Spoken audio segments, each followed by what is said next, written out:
name because you fucked up. You really did. I'm about to see you. When you're in a restaurant in Brooklyn, New York, and you got a guy assaulting your cameraman. Thank you. We're trying to unlock the door. There's no one there to save you, and you're going after the most powerful people in the world. In the world. You know how the virus keeps mutating? Yeah. Well, one of the things we're exploring is like, why don't we just mutate it ourselves so we could create actively develop new vaccines, right? This is Pfizer's Jordan Tristan Walker talking about the vaccine, about how they're mutating the virus. You know, caught on tape, self-evident, incontrovertible. You can't deny it. It's there for you. And then we confronted him. You work for Pfizer. My question for you is, why does Pfizer want to hide from the public the fact that they're mutating the COVID viruses? I had the videos on the iPad, and he grabbed the iPad out of my hands and started smashing it. I was worried that they were going to destroy the SD chip capturing all of this. So I was thinking, I got to get out of here with that SD chip intact. That's intense. And I don't think people realize the downside of a situation like that. We got out of that restaurant and there's nobody. It's like a scene out of American Psycho. Just empty, dark alleyways. And I'm trying to find a car. Jordan Walker's blocking the car. Guys stood in front of the SUV so they couldn't move. We're running for 15 minutes with a big gimbal camera, my undercover journalist. I mean, these are terrifying things. I know one of your favorite quotes is, "The line between good and evil runs not through states, nor between classes, nor between political parties either, but right through every human heart." As long as they don't defeat your spirit in each and every one of us, they can literally get everyone around me. They can incarcerate me, they can martyr me. But as long as they don't take over my heart, as long as they don't infiltrate that part of me, then they can't win.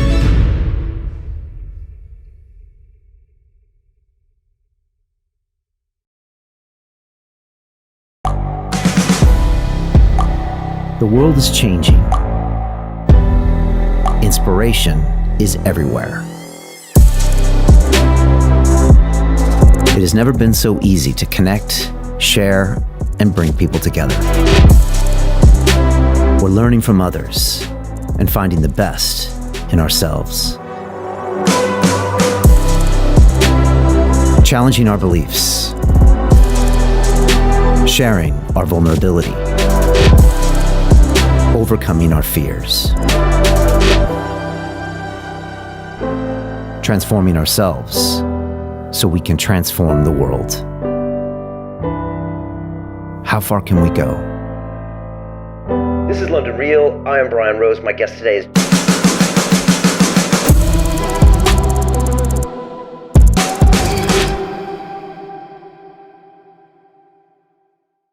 This is London Real. I am Brian Rose. My guest today is James O'Keefe, the journalist, whistleblower, and entrepreneur.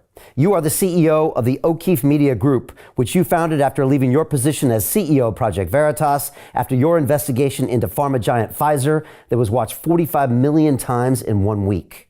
A number of your most high-profile investigations have led directly to new legislation, federal and state investigations, and congressional inquiries. Your mission is to decentralize journalism by empowering citizens to replicate the O'Keefe model of exposing corruption and fraud by bringing truth to the people. You believe that the mainstream media, in its current form, operates as a mouthpiece for agencies and politicians to impose their narrative. James, welcome to London Real. Great to be with you. Hey, it's great to have you here. So much to talk about. I'm drawn to a quote that came from you where you say, "It's very rare for a man to be humbled but not ruined." That's a beautiful statement. I feel like I've been there before.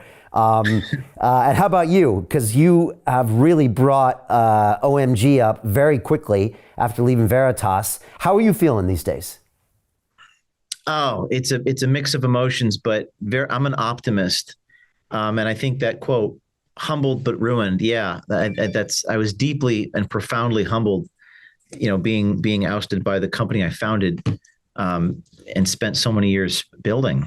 I feel good. I mean, I'm tired. I'm a little sleep deprived. I'm running a startup company, and I'm the CEO of that company with about 15 employees, and doing all the things I have to do. And I'm happy to be with you. We were going to be on 2 hours. We only do 1 hour. So just tired and run at 100 miles an hour, basically. I saw your conversation with Ben Shapiro, and he was like, "It's hard for me to associate Veritas without James." But then again, things move on.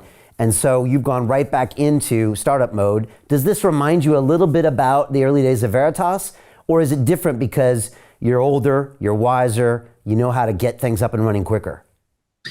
Good question. It's like, what's that Greek myth of the guy that rolls the boulder up the hill? I forgot the name of Sisyphus. It's Sisyphean. It's Sisyphean. The beginning of Veritas, I started, I was in a garage apartment, halfway house on federal probation in 2010. So people knew of me, but they thought I was a one-hit wonder. It was much more difficult back then because I didn't have all the support and all of the relationships I had built over 14 years. So in many ways, it's easier. In some ways, it's more difficult because it's more Sisyphean. It's like, really? The boulders come all the way back. I have to push it back up again? So the way to keep going is to focus on the artistic aspects, the storytelling aspects, the things that drive me, like that urge to get the next story out. I can't even say what our next story is, but man, if you knew, it's so exciting, that part of it. And you'll sort of do whatever you have to do, build whatever you have to build in order to achieve the objective of telling that story. Yeah. You know, James, I've had a lot of high power CEOs that have been on the show, and a lot of them have a similar story. And some of them even say that the guy that starts the organization almost always gets thrown out of the organization in the end. And it's just kind of either a path or different personalities.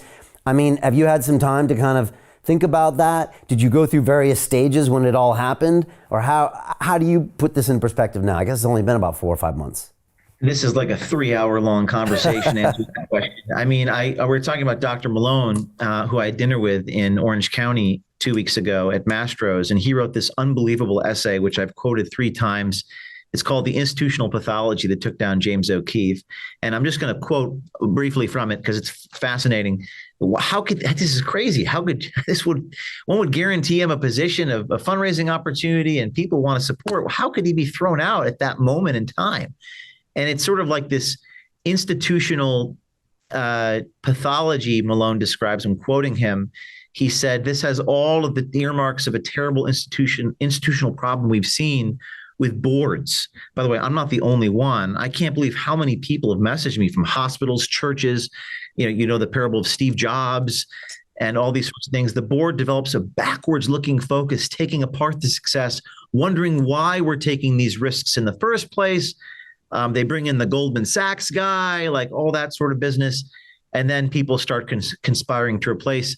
One of my closest advisors told me when this happened, he said, I could see that a lot of people were working to become you. They wanted to be you. And of course, that's not possible. So, you learn from it. And as I said, you learn from it, makes you wiser. It's making me a little more disillusioned, which is not a bad thing because I'm a reporter. So the more real I can see the world, the better job I'm going to do at describing the world. So I think I'm going to be a more effective messenger, a better leader. And what doesn't kill you indeed makes you stronger. Amen to Nietzsche on that one. And do you ever draw parallels to Steve Jobs? Did you think back that? Because they threw him out and then later they brought him back. And when they brought him back, it was amazing just to see what he could do, but they did throw him out, right?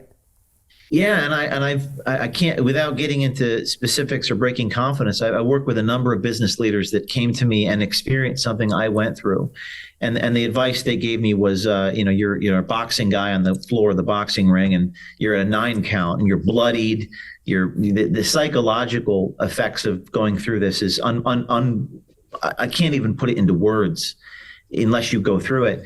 And all these people said the same thing, which is you got to get back up right away, even though you don't want to, even though psychologically, physically, spiritually, you are on the floor, bloodied, unconscious. You got to get back up. So what I did is I basically took out a whiteboard and late night with a bunch of blood brothers, I said, where are we going? And the epiphany that we came to was the sort of decentralizing of journalism, which is that now we have all these thousands of people that are messaging me every day, like, oh, I want to do what you do. And we're sort of leaving those people, how do we empower them? How do we mobilize them? And we came up with this idea of putting it back on them. We can talk about this with OMG's mission. So it was tough because I was on the floor of the boxing ring, bloodied, hurt, but eventually reached a point of forgiveness and what's next, like forward looking. And in some way, this concept of decentralized journalism, which we'll get to, like you'll be able to realize that much quicker than you could have at Veritas, if you ever could have, right? Because now you're lean, you're mean, you can see a vision. Yeah, and to your point about Steve Jobs, who once famously said that, I entered one of the most creative moments of my life. I was no longer encumbered by those weights that you're carrying on your back. So you felt pain, but you also felt kind of like you're a man walking on the moon. When you go through this, the first thing you feel, other than excruciating pain, is a lightness. I don't have to make payroll this month. Like it's just like this wild, the amount of responsibility, all those lawsuits, those are no longer my problems. I feel horrible that those problems exist and they're probably not going to be served. But that's the first thing you feel. And then you feel this sort of lightness on your feet, this agility. And then you're able to direct yourself to whatever your purpose is. And some of the lessons you learned are no boards going forward, and you're going to own it. Yeah, I never really paid attention to I read some people wrong, and that's my fault. I tend to probably think that everyone's out to help me or help the mission of what I'm doing, when we all know wisdom teaches us that obviously not everyone's out to help you. But that's my fault. I learned a lesson there, and I 100% own OMG right now. I want to get into O'Keefe and what you're doing now, and you've already been working on some cool stories. But just to quickly put the Pfizer thing to bed, that was a massive deal. That rocketed around the world, and I think mainstream media didn't touch it. I think when Malone was here in January, he was like, Brian, they went back, they changed this guy's LinkedIn profile, they erased stuff from the Wayback Machine. Right. I was like, what? They can do that? And he gave me a lot of PsyOps insights of what happened off the back of you breaking that story. And I was just wondering, talk to me about some of the big things that happened with that, things you learned, things that maybe weren't even reported in the media. Yeah, that was an amazing story, because we broke the story. And then when you Googled, Jordan Tristan Walker was his name. He was like high up at Pfizer, graduated from Yale Medical School, did Boston consulting. He was a legit guy. But the first thing that happened when I've been doing this for 15 years, what always happens is you break the story and the media is like, well, we cannot confirm. We cannot figure this out. It's like, well, isn't your job to do the investigative journalism thingy and corroborate this? Like, you want me to corroborate everything? Okay, I will. But they're doing the inverse of that. And they're actually saying there's no evidence to suggest he works at Pfizer. Journalists were actually suggesting there's no evidence because they were not looking for the evidence. They were behaving like ostrich, putting their head in the sand. So we just put it out knowing that he works for Pfizer because we have people on the inside. And the journalists were saying, well, we don't know that he works for Pfizer. And they were scrubbing his identity from the internet. But something remarkable happened. When we put this out on Twitter, and the journalists were saying this, it further created righteous indignation amongst the citizenry who were upset at what I just said they were doing. And that prompted citizens to go out and do the digging themselves. People that went to Yale with Jordan Tristan Walker were posting pictures of Jordan Tristan Walker in a lab coat next to them. Wow. So random people in the thread under my tweet. You had people that found his Boston Consulting Group papers identifying that he was indeed who he said he was. And in fact, he was a pretty established guy. And most importantly, another insider within Pfizer, Debbie Bernal was her name. At the time, she wished to remain anonymous. Debbie Bernal posted internal Teams documents, Microsoft messages, showing the staff chart inside of Pfizer. Debbie Bernal was inspired to go public after my ousting, days after the story. So what I saw transpire was something I've never seen. It was an organic, citizen-driven reporting infrastructure that was corroborating and identifying information that was perhaps incomplete. We didn't have those Microsoft documents until Debbie Bernal came forward. So that led me to go, whoa, what if I just posed questions on Twitter? What if I didn't have all the answers? And you have this invisible army, this populist journalism citizen army. That was really eye-opening for me. Wow, that's beautiful. And that is the future, you think, of this decentralized investigative journalism? Yeah, because particularly with undercover work or any type of investigative journalism is you have to be close to the scene of the crime. You have to have access. And, I don't have access to these institutions only by virtue of the fact that I have a reputation to be trusted. But you have to find people who are on the inside, and you have to get those people to trust you. And the bread and butter of investigative reporting is trust, protecting your sources, telling this story truthfully. So the future is no institutions with boards like Vanguard and BlackRock and this and that. You have to be so independent that you operate impartially and without fear. So when I saw that happen, when I saw people in the tweet threads, here's me next to Jordan at Yale, I thought, I never could have gotten that unless it was a decentralized effort. So and there's no one else really truthfully doing this. I mean, people are doing commentary. People are reading teleprompters. People are recycling stuff, but there's not really anyone doing this sort of work out there. For people that don't know the details, like, what did you do with that Pfizer investigation? And again, this kind of has your signature all over it. I mean, it's a bold, strong move, right? That takes, some, what do you call it? Testicular fortitude, right? Yes, testicular fortitude. Talk about what you did and what you need, maybe the ethos you need to have in your organization to do what you did, because some people criticize that, but also you made things happen. You showed things to the world because of what you did. Can you just speak on it? Well, Jordan, Walker was a Pfizer executive and a brave young man came to me some time ago, a year or two ago, and wanted to do something. And that person now works for me, by the way, at OMG. He's the one who recorded Walker. Brave, very proud of him and how far he's come. Doing this sort of work is not easy. It takes a lot of different skill sets. So think of like a Venn diagram, overlapping skill sets. You have to understand the law. You have to understand technology, that is how to operate the equipment. You have to be a good improvisational actor. You're questioning people live. You only have one take. It's on camera. You have to be ethical.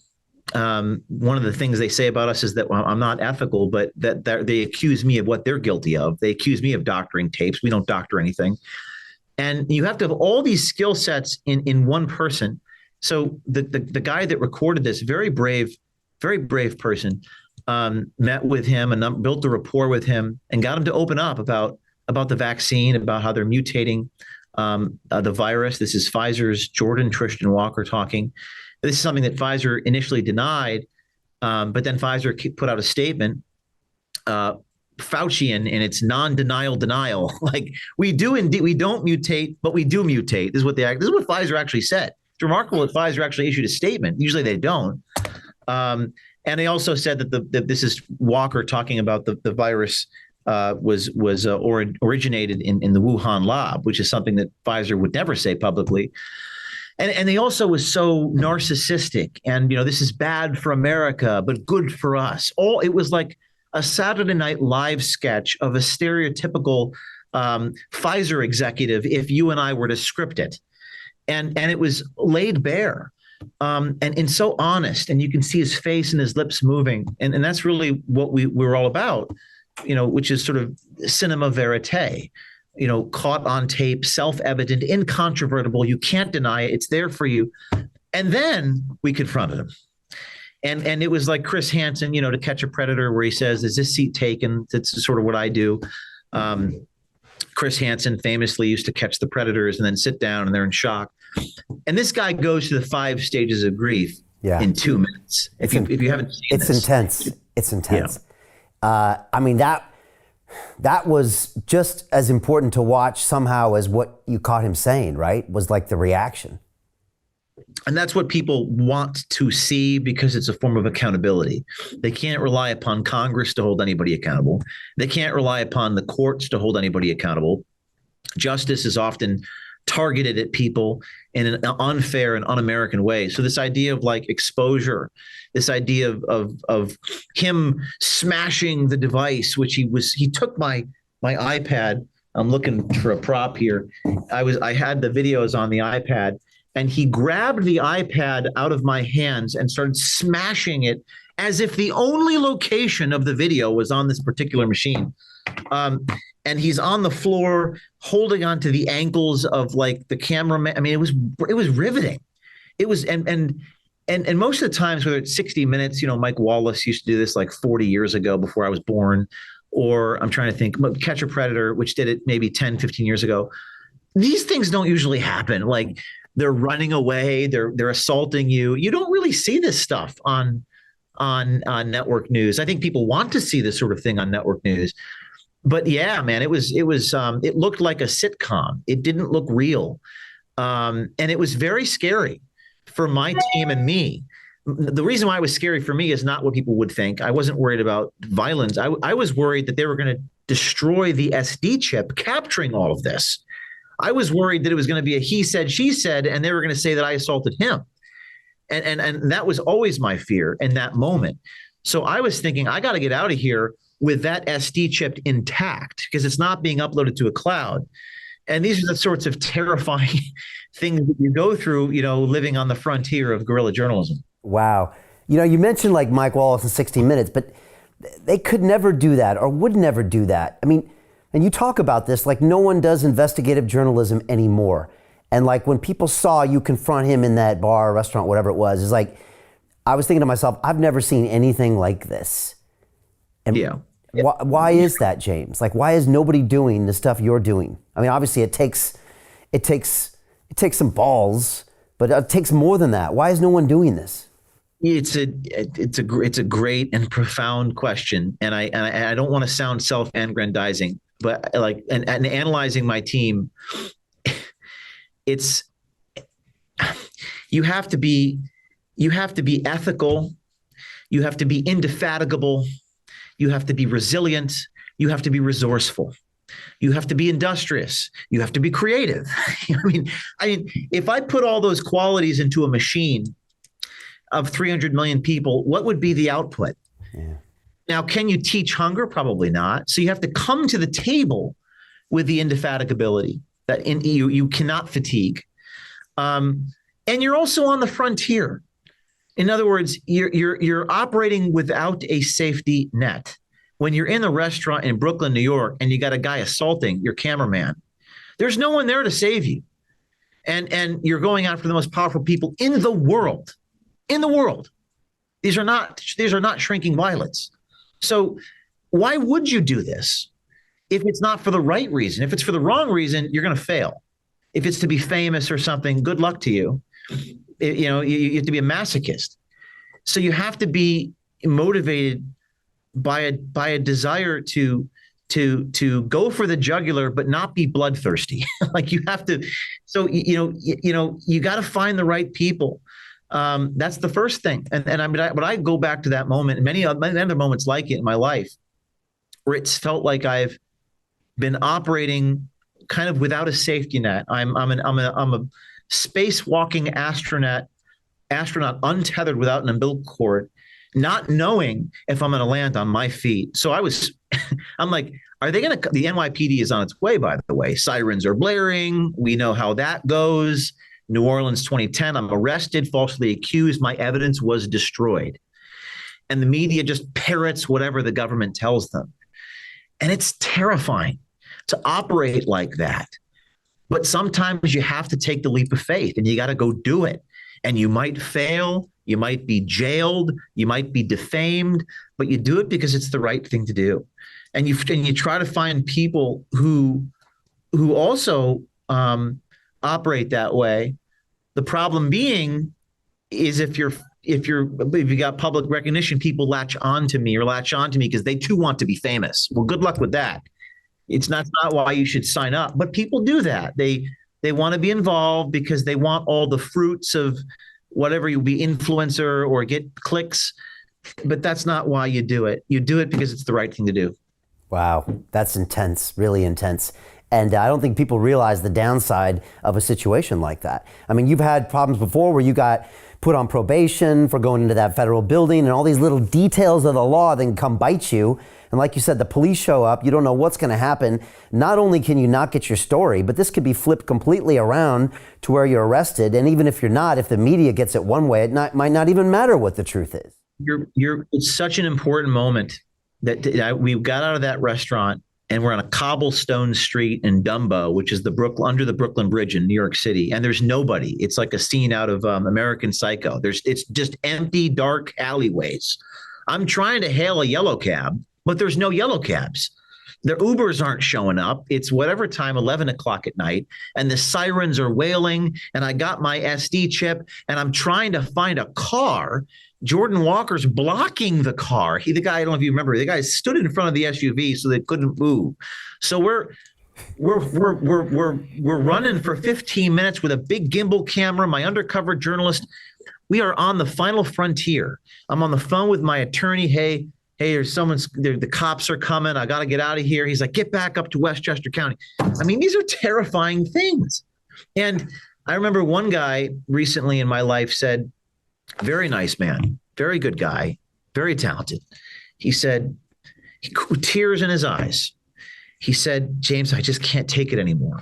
He said, I just can't take it anymore. I don't want to be at war. I can't do this anymore. There have been many anecdotes like that in my life. Good people, solid people, God-fearing people, moral people. They say, to hell with this. To hell with this war. I can't do this. Some of them have families, some of them don't. So there comes the Churchill line about never giving up and about being resilient and about keep going, which is the hardest thing to do. Yeah, amen to that. I'm so glad you kind of showed a little bit of what it is behind the scenes. And yeah, when I watched that interview, I was thinking, who's the guy on the other side of that camera? Because, I mean, I've gone to film things in crazy locations where we have one take, but that's a tiny percentage of what you're doing there. And it's all down to that one guy, and he can screw it up. He can lose his faith. He can softball it, right? And not get him to say. There's so many problems that can happen there. So you get out of there that night. What happened afterwards? And was it bigger or smaller than you thought it was going to happen on the back of it? We got back to headquarters in Mamaroneck about maybe 11:30, and everyone came back to the production room. There's actually a video that exists of us watching this encounter, and it was like the Super Bowl. People were jumping up and down in the production room, crying tears of joy that we had pulled off this insane, riveting, truth is stranger than fiction sort of episode. I was hugging my colleague. There was 15 of us clustered into this edit bay back at headquarters. And I said to my editor producer, I said, God, I don't envy you having to produce this, but there was so much adrenaline and there was so much cohesion on the team. This is January 26th. There was so much adrenaline and cohesion that I think they produced the piece overnight and it was ready tomorrow morning. And I remember thinking as an editor, gee, it would take me 7 days to do that justice, but there was just, we were flowing. And that was the pinnacle. That was the apex of everything that I had built, or we had built over the course of 14 years. And then a few days later, I was ousted from the company. Man, that's really intense, James. I mean, it's going to make a great movie one day. You know that, right? That's what people tell me. We'll see. The last thing you want to hear when you're in the middle of it.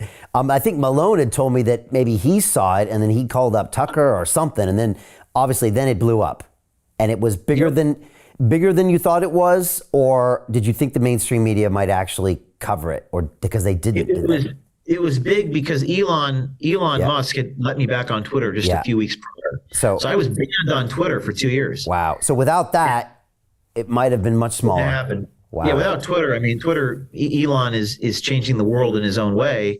And Twitter is the main distribution mechanism for what I've done over the years, particularly recently. So without Twitter for 2 years, I mean, it was like the dark ages. We had to put stuff on Telegram and get people to distribute by proxy, download the clip on Telegram, upload it into their Twitter. So it was a lot more difficult. 80% of our distribution comes from Twitter. So we were let back on Twitter. And then I interviewed Dr. Malone for the piece itself. So there's a section of Dr. Malone saying, I think his quote was, "The gentleman seems to have no introspection whatsoever." So we put that in the piece. And then Friday night, Pfizer responded. Yep. Wow.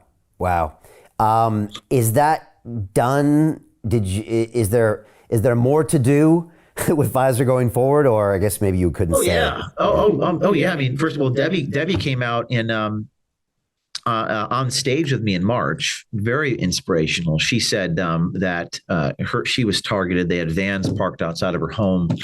She was worried for her life. We did a fundraiser for her. It's ongoing. I think the number of people that have reached out to me since is huge. And the thing about investigative work is that it takes a while. I mean, I was tempted to release something just yesterday, and I held it because I wanted to get more evidence, more corroboration. It's always a question of, well, when do you publish? And I think that broadly speaking, at OMG, I want to publish sooner rather than later. But it's always that balance of, well, if I publish this, it's going to burn my ability to get more and more and more and more, because I want 5-part expose, not just to drop in the bucket, knowing that our enemies are going to cover their tracks and say it's isolated and dismiss this guy or that gal. So you need like a lot of evidence and a lot of pressure to create a campaign for reform. Right. And I think I remember in that Acorn case that you did a long time ago, I think I remember you saying one of the smartest things you did was to drop pieces regularly after you did it. And so the media wouldn't just dismiss it as a one-off. You kind of held back, so you had lots of content, and that way it made it convincing, and you got like some major reform on that. It's isolated, and they'll say it's an isolated. This is 2009. They said it was an isolated incident. Now, why would they say that? They don't know what I have in the queue, but they're bending over backwards to try to rationalize or minimize the fraud, which is deeply ironic, given their whole purpose is to tell stories and tell the truth. But I think people are waking up to this in a way that I've never seen in the recent year or two, and most people get it. The institutional media is dying. Chris Litch is out at CNN today. I think that he was probably trying to bring CNN back to where it was in 1991, but there are efforts to reject that. But I think that people are hungry and desperate for this sort of journalism, and I have a very big responsibility to do it ethically, and it's very expensive. I mean, what did Vice Media went bankrupt, and they had a thing in Times Square in New York City that said, "We go there." That's what they said. This is about 10 years ago. We go there. Imagine how broken the media must be when your unique value proposition is you actually go onto the location you're reporting on. Like people just don't do this anymore. And so it's very expensive. It's a big responsibility to do it the right way. And I think the sky's the limit. I think that we're going to be more successful than we ever have been. So tell me some plans right now for O'Keefe Media Group. I know pinned on your Twitter is you've been doing some interesting investigations on John Fetterman. I know you doing some stuff with ActBlue and Fox News. I guess Twitter is your medium, and you contest that the mainstream media is never going to be involved with this. But they actually see you almost as a threat, right? They see you as like, we don't even want to support what he's doing, and they just want to read their teleprompters. It's a very interesting question that requires some speculation. I actually did a story. We did a story a year ago that another girl that works for me now, young woman who recorded a principal in Connecticut who was saying that they don't hire Catholics. And I can remember this one. She said, "We don't hire Catholics. We discriminate." I mean, this is against the law. He was fired from Greenwich schools in Connecticut. Jeremy Boring was his name, Cobb, Connecticut. And we did this story, and this local anchor in Greenwich, I'm trying to remember the name of the local News 12, New Jersey, News 12, Connecticut, News 12, came up to me and interrogated me in front of the school. And this is the guy on tape, Jeremy Boring, who's talking about discriminating against people due to their religion. The governor of Connecticut came out against what he said. These are all Democrats. The U.S. Senator Richard Blumenthal was praising my work. That's interesting. And this anchor was assailing me. And there was a little crowd that formed around this. There was a little crowd that formed around the school. And what everyone said to me afterwards is, James, this guy, he wants to be you. He's upset that he's not you, but he secretly wishes he was doing what you're doing. Again, not a psychologist. That's Dr. Malone's field of expertise, but I think that says a lot. Yeah, I think you're right. Which is weird. And so then they ignore it, and then they subconsciously want to discredit it, even though if they got a tenth of the scoop, they would be putting it on the front page and they would feel great, right? Yeah, it's a psychological. Again, this is not my area of. It's almost like you need a subject. You have to ask a subject matter expert about this, because this is not my area of expertise. But it's wicked. It's vindictive. There was one journalist named Laura Jadid who wrote a piece for Rolling Stone about this, and she's actually she's a left winger, but she's an honest liberal, and I have a lot in common with her. In the same vein as perhaps RFK Jr., who I interviewed last week. And Laura said, James, you hold a mirror up to people and they don't like what it is that they see. They don't like the reflection that they see in themselves. With what you did, like, for example, Connecticut, that News 12 reporter, just lashing out at you because he's stuck in this horrible position that he's in where he's not able to do what you do. And he makes a good wage, but his conscience eats at him, seeing that you're doing what you guys are doing what you're doing, and he cannot do that, either because of the position that he's in his corporation, or because he lacks the will or the skill set, or all of the above. So there's this wicked, vindictive attack against you to stop you, because your very existence is a threat to his psychological well-being. If that makes sense. Yeah, it actually makes total sense. I think there's a lot of that going on these days. Talk to me about RFK. He's the first episode of your podcast, which people can watch on your website. We got links below, but if you could tell it to us now, that would be great. Just thoughts on RFK. We actually had him on the show in April 2020 to talk about vaccinations, and he's actually the guy that convinced me to stay far away from them. And so it's been also fascinating to see him gain traction in the presidential race. And quite frankly, James, I've never seen a candidate like him that speaks so truthfully and honestly in a way that my subconscious is like, wow, this sounds very different than anybody else. Yeah, just your thoughts and your website too. Yes. I mean, for those of you watching, O'KeefeMediaGroup.com, subscription-based, this is my first podcast. You can watch it, the full one, an hour long behind the paywall. I asked RFK, I try to ask questions people don't ask. I try to tell stories people don't tell, and undercover work can only get you so much. So I'm going to be doing a series every other week, mostly investigative podcasts, sort of documentaries about subject. But RFK, I asked him, are you afraid of these people hurting you? And he said to me, there are some things worse than death, which I think is very rare for a public official or a government official or politician to say. I think I admire that. I admire where he comes from. I admire what he's been through. And I think there's a lot of overlaps between him and me, or him and Trump, or we don't all agree on public policy, but I admire how brave he is. It's against his own interest to do what he has done in his family and in his political party. So he is a man of great courage, and it's very rare to see that. So I admire that in him. And I asked him questions about, like, when he worked on the Hudson River, cleaning up pollution. I asked him questions about his experience at Fox News with Roger Ailes and Rupert Murdoch, censoring him, the advertising pressures. And he told me, that you could watch the full podcast, o'keefemediagroup.com. You can log in there and $20.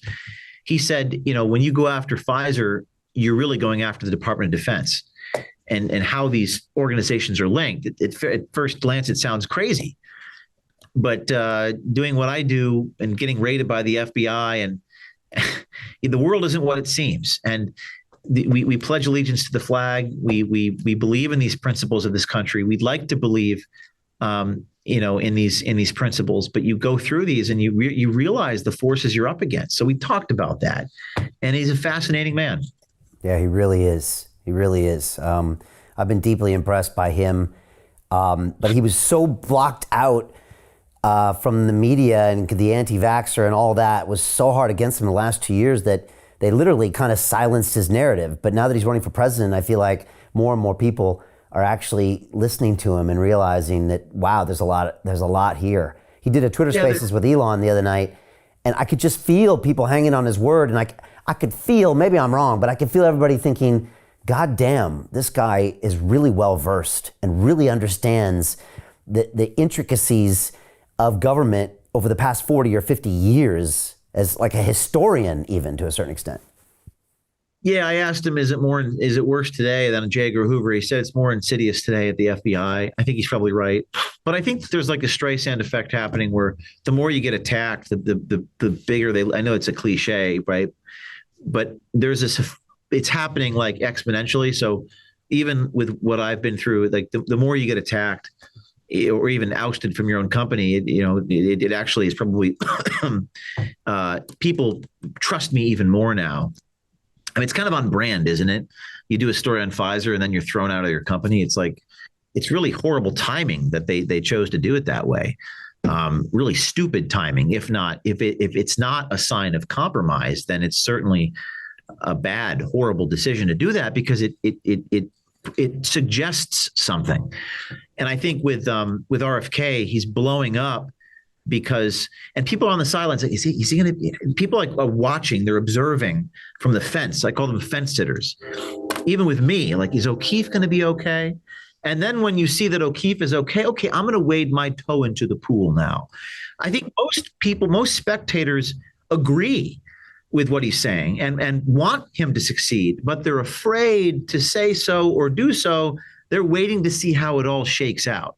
And what's happening in society is the more these people are attacked and targeted and censored, the more they're helped, trusted, respected by the Vox Populi, as Elon Musk says. Yeah, I think you might be right there. You just mentioned Musk, and you mentioned him a couple times. What do you think about Elon, what he's doing with Twitter, and then the future of Twitter as well? Well, we saw Tucker's show yesterday and all the views it's getting, view counts that are many times over what you're getting on CNN, and CNN struggling. They just got rid of their CEO, and they're very politically narrative driven. And I think the beauty of Twitter and Instagram and the image, I call it the image. I wrote a book called American Muckraker.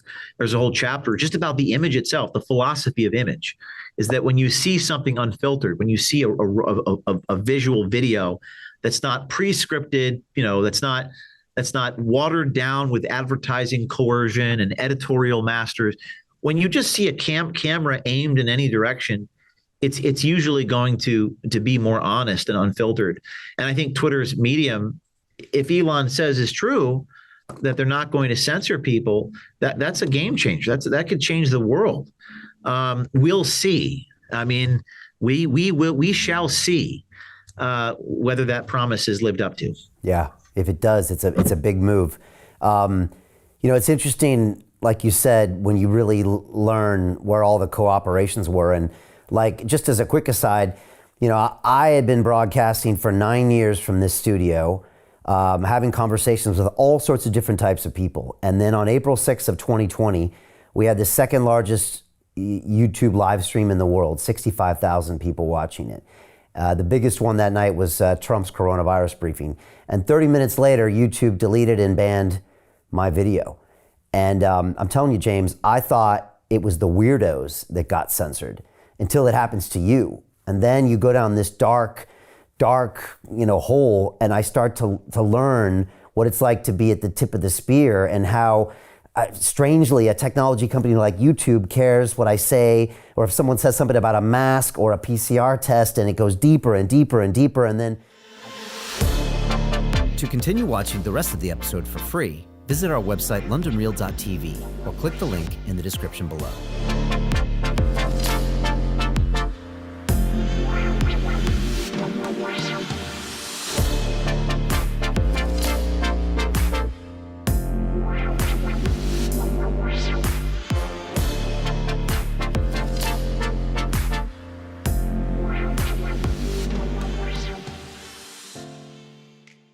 So Jim Rickards has just recorded a video that's not available to anyone in the public, and he's going to be talking about how this upcoming recession is going to be fast, it's going to be bloody, it's going to be nasty. But at the same time, he's going to show you how you can position yourself to profit from all of this chaos. Now, we've made this video only available to our viewers. Go to londonreal.tv/Jim. Watch that immediately. I can't say enough good things about Jim Rickards. He understands the global economic system better than any guest I've ever had on London Real.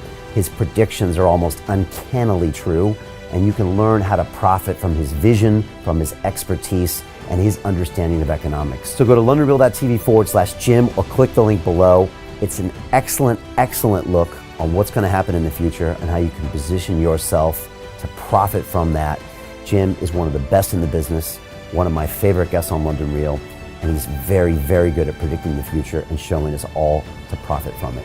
So click the link, and I hope you enjoy.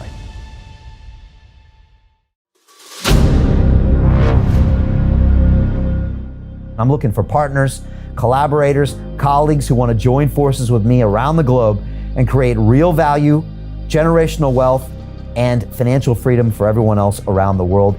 Get involved in the cryptocurrency markets, get involved in the NFT markets. This is your moment. Life all comes down to a few moments. Don't let this pass. Now it's not too late. Next year's going to be too late. Ultimately, this is about freedom. That's the way I see it.